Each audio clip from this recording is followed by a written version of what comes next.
Ағайындар, кеше естеріңізде болса, біздің телефондар арқылы аударымдар жасаймыз ғой, мобильный аударымдар. Соған байланысты ажиотаж болды. Енді оны 2025, 2024, 2023 өз талаптарына сәйкес сол тілдарға екені түсіндірілді. Бірақ дегенмен мына нәрсені ескерген жөн. Біздің біріншіден қарап тұрсақ, біздің мемлекеттің қазынасы ортая бастаса, айыппұлдарды көбейтеміз, халықтың қалтасына түсе бастаймыз. Бұл да дәл солай. Одан да біздің мемлекеттік биліктің өкілдеріне мынаны ойлану керек. Сол қазынадағы қаржыны саналы түрде жұмсауды үйрену керек.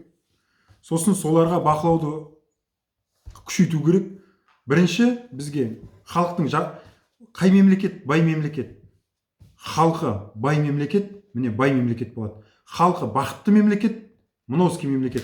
Ал біздің Қазақстан Республикасында халықты бай деп айту өте қиын. Сондықтан біздің қалтамызға, халықтың қалтасына ол қанша теңге аударып жатыр, тиын тебен санап, халықтың қалтасына тиын тебен санағанша, одан қазынадан кеткен қаражаттың мақсатына сай жұмсалуын қадағалаңдар. Осы үлкен маңызды нәрсе. Мүмкін бізге мына нәрселерге назар аудару керек. ЛРТ деп шулатып, соның ақшасы қайда кетті?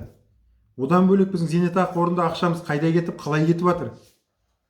Соны. Одан бөлек біздің жаңағы спортқа ақша бөлеміз ғой, бір қыруар бір ақшаларды бөлеміз, бірақ сол біздің халықтың әл-ауқатын көтере ма? Көтермейді. Кеше ғана бәрі шулап жатты футболға байланысты. Қаншама миллиард ақшалар бөлінеді, бірақ іс жүзінде содан біздің Қазақстанның футбол командалары барып бір жерде ойнап, рахаттанып, терлерін шығарып, ұтылып келгеннен біздің қай халқымыздың әл-ауқаты көтеріліп жатыр, қай ботадай боздап жүрген жетімнің көз жасы сүртіліп жатыр. Олай болып жатқан жоқ. Сондықтан бізге мына халықтың қалтасына жиналған қазынадағы ақшаны мына халықтың мүддесіне сай жұмсалуын бақылауға ұстау керек. Мінекей бірінші кезекте осы. Біз әуелі халқымызды байытып алайық, содан кейін барып оның қалтасына түскен тиынды санайық.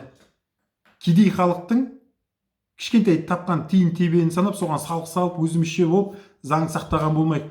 Бұл Қазақстан. Қазақстанда ең бірінші билік көзі халық. Бүкіл біздің Қазақстандағы бүкіл мемлекеттік құрылым, үкімет осы мына біз секілді халықтың әл-ауқатын жақсарту үшін жұмыс істеу керек. Міне осы ең бірінші мақсатымыз біздің. Ал енді халықтың өзінің жағдайы жақсарса, біздің футболда күшті болады, біздің спортта жақсы болады, бізде салыққа да түсім жақсы болады. Бізде өкінішке орай кредит береміз, есін тандырып сығып аламыз.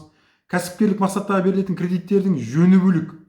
Оларды қайтару, мысалы үшін, ыңғайсыз жағдайда беріледі. Маған қанша кәсіпкерлер келіп жатыр, береді, мына ауыл шаруашылық даму дейміз, тағы да өзге де әртүрлі қаржылық ұйымдар бар ғой, солардан қарыздар беріледі, кредиттер. Былайша қарасаңдар тамаша беріліп жатыр. Бірақ пайыздары өте төмен деп айта алмаймыз. Қайтарылу талаптары бөлек. Бүкіл үрін бұтағын жинап алып, солардың жаңағы үйін, одан кейін сол кәсіпкерлік мақсатта алынған дүние мүліктерін бәрін кепілге алады. Былайша айтқанда қолдау емес. Кішкентай ақшаны беріп, ана кәсіпкерлерді қысымға алу. Бізде неге мемлекетте кәсіпкерлерге, былайша айтқанда, халыққа инвестиция құю керек. Бізге әрбір халыққа. Осы біз халыққа салған инвестицияның бәрі еселеніп, мемлекетке қаражат болып қайтады. Мысалы үшін сен кәсіпкерге салған ақшаң, белгілі бір кәсіп саласын алайық та, сол кәсіпкер салаларына қайтарымсыз немесе ешқандай пайызсыз венчурлық мақсатта ақшалар салайық. Дұрыс мақсатына сай пайдаланбады ма, есін тандырып сол кезде сығайық.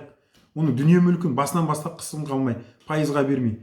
Мінекей осылай көмектесетін болсақ, біз кәсіпкерлік саласын тынысын тарылтатын әрекеттер емес, керісінше оларға былайша айтқанда қолын ұзартып, мүмкіндігін кеңейтетін болсақ, онда еселеніп қайтады.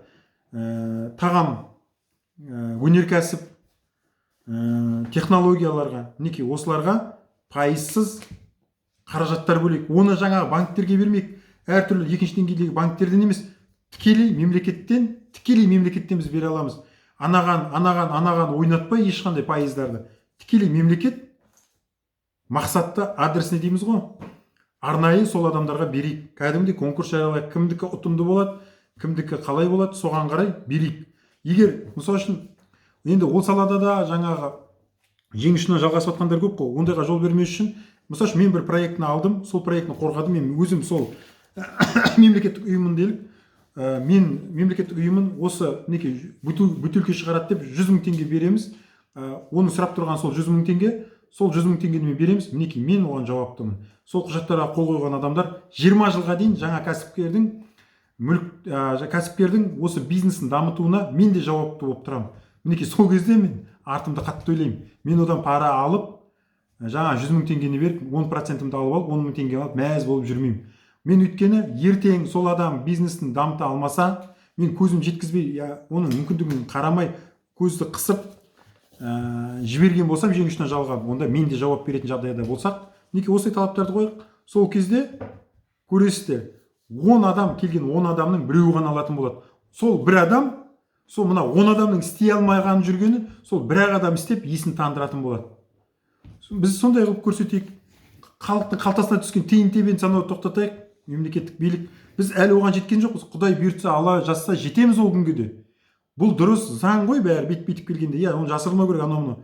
Бірақ әуелі біз өзіміздің жыртығымызды жамап алайық та, өзіміздің үсті басымыз батпақ кір быт-шыт болып тұрып, біреуге қалай күлеміз, немесе біреуден қалай тазалықты талап етеміз, біз өзіміз быт-шыт болып тұрмыз. Осыны ойланайық ағайын. Қалай ойлайсыздар ағайын? Осы жөнінде пікір қалдырыңыздар. Менің ойымша осы тамаша нәрсе сияқты.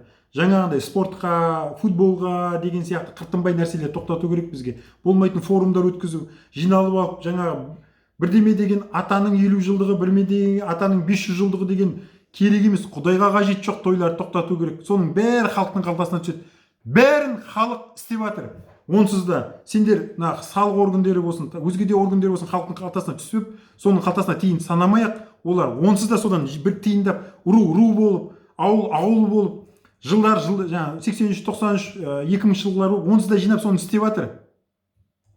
Мынау Арыста жарылыс болғанда, тағы да суға кетіп жатқанда, сондай оқиғалардың бәрінде осы халық жинап жатыр. Сондықтан бекерден бекер халықтың қалтасына ақшаны санап шаршамаңдар. Онсыз да халық көтеріп жатыр осы мемлекетті. Сондықтан сол халықтың жинап берген ақшасын мақсатына сай пайдалануды және саналы пайдалануды, ұрлатпауды ойлану керек ағайын. Сол менің айтқым келгені. Сол осы жөнінде не айтасыңдар ағайын? Пікір қалдырыңыздаршы. Мүмкін біздің үнімізді халықтың әл-ауқатын көтеруге тиісті үкімет естер. Жақсы ағайын.